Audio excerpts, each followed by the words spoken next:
Mackenzie Johnston with Cattle News Central, bringing you your Monday, June 20th cattle industry headlines. Brought to you by Ag Risk Advisors. They manage your risk so you can manage your operation. With the weather being unstable, there is no better time to look into coverage for your feed crops. The annual forage deadline is right around the corner. With their state-of-the-art technology and second-to-none customer service, you can be confident that your policy is in good hands. Ag Risk Advisors, risks averted, legacies preserved. We are also sponsored by Circle 5 Cow School. If you're wanting to learn how to check your own cows or start AIing, Circle 5 Cow School is definitely the way to go. Almost every week, they are hosting classes somewhere between Texas and Tennessee. If you want to check out their schedule, head on over to circle5cowschool.com. That is the number 5 in there, or you can go ahead and just give them a follow on Facebook. Meeting Place has reported last week the U.S. House of Representatives approved H.R. 7606, the Lower Food and Fuel Cost Act, which will create a special investigator for meat and poultry at USDA. This new position will investigate and prosecute Packers and Stockyards Act claims with the authority to also bring civil action. In response to the passage of this bill, Julie Anna Potts, president and CEO of the North American Meat Institute, said her organization is disappointed the House voted to waste $9 million in taxpayer dollars on a redundant special investigator, when that money should have instead went towards Americans helping them deal with record inflation. NAMI is particularly concerned that the special investigator will be empowered to enforce the new changes to the Packers and Stockyards Act regulations, which will soon be released by the Biden administration. Potts said these rules will most likely be far-reaching, resulting in unintended consequences. The bill must now be considered in the U.S. Senate. Also, in response to the House passing this bill, NCBA, they came out with a press release last week, and they are also greatly disappointed. According to NCBA Vice President of Government Affairs, who we all know so well, Ethan Lane, he said that Congress should be focusing on increased input costs for cattle producers, but instead they are focused on political posturing. Lane said NCBA, they do believe in fairness and transparency in the market. However, Congress is wasting time with legislative proposals in search of a problem while ignoring real issues impacting cattle producers. NCBA is now urging all senators to reject this proposal. If the Packers, if they aren't doing anything wrong, I don't see why both of these groups, which represent the Packers, should be throwing such a fit over the House passing this bill. Obviously, NCBA and NAMI, they support the Packers, they represent the Packers, we all know it. So if the Packers aren't doing anything wrong, there shouldn't be any issue with this new position. It'll just bring more enforcement to our markets. There shouldn't be a problem, but I find it quite interesting that both NAMI and NCBA are coming out so strongly opposed to this bill. Meeting Place has reported, due to a financial shortfall caused by the beef checkoff, Alberta beef producers, also known as ABP, may be required to cut support for the Canadian Cattlemen's Association, CCA. Up in Alberta, the beef checkoff collects $4.50 from every animal sold, and $2.50 of that is non-refundable. Requests for refunds, which come mostly from feedlots, are totaling about $3 million a year, which is resulting in a shortfall that will most likely cause ABP to reduce their support to CCA by about $1 million a year. CCA, they receive 53 cents per head, regardless of refunds. No matter what, they are always getting money. ABP is currently reaching out to other cattle organizations in hopes of finding ways to reduce refunds. They are also considering a change to their funding formula for CCA. This update is also sponsored by 4T Ag Insurance. 4T Ag is run by Colt Tritt. He is a one-man show.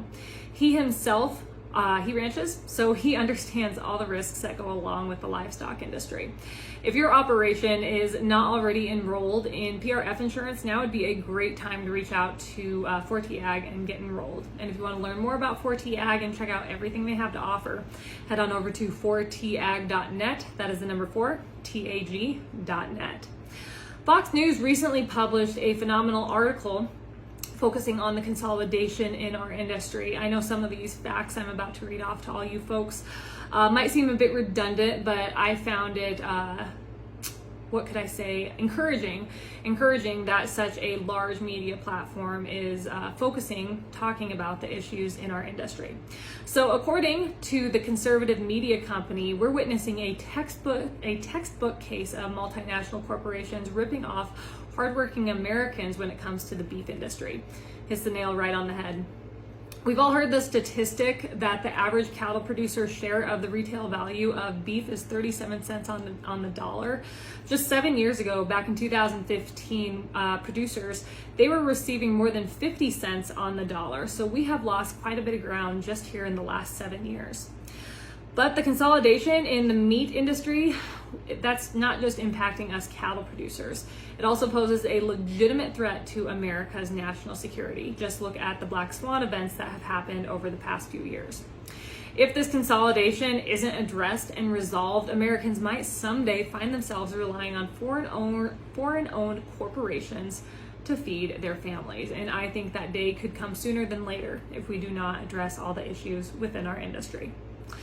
Drovers has reported 2 veteran market analysts say if this heat continues and drought becomes an even bigger concern, commodities might see a dramatic run-up in prices. According to Pro Farmer's Jim Weismeyer, the U.S. saw more than 1,850 heat records broke last week. A ridge of high pressure parked over the United States is to blame for this intense heat that we have all been experiencing. According to USDA meteorologist Brad Rippey, the important thing to watch is where this high pressure ridge is sitting a month from now and the intensity of the ridge. Since the majority of corn was planted in such a small time frame, especially in the Midwest, it'll be important to note where the ridge is a month from now when all that corn will be moving through reproduction. Bob Utterback with Utterback Marketing believes corn, soybeans, and wheat could see higher highs even though we are already experiencing historic prices. If this heat causes significant deterioration of acres and yield is reduced, we could see a violent upswing like we saw back in 1988 and 2012. According to Mark Gold with StoneX, the markets could put on another $2 to $3 for beans and $1 to $2 on corn without too much trouble, thanks to inflation and of course heat decreasing yield projections. Finally, the cattle range has reported on Friday, Kansas's governor Laura Kelly announced her administration has made resources available to aid cattle feeders in southwestern Kansas whose cattle died due to heat stress. Feeders who suffered losses are now eligible for USDA indemnity payments, and fatality insurance may also cover some of the losses. According to Janet Stanek, Secretary of Kansas Department of Health and the Environment, the agency is working quickly to assist in safely disposing of the carcasses and responding to the needs of cattle producers who suffered losses. Mike Beam, Kansas Secretary of Ag, said there is no need to worry about the losses impacting meat prices for consumers since the cattle that died were such a small percentage of the total fed cattle numbers in Kansas. Regardless, this rare event will be hard on all the cattle producers that suffered losses. That is all I have for you guys this morning. I want to wish all the fathers out there a happy belated Father's Day. Hope you all had a great day. I know I am blessed with one of the best. You guys have a great Monday, and I will catch you later.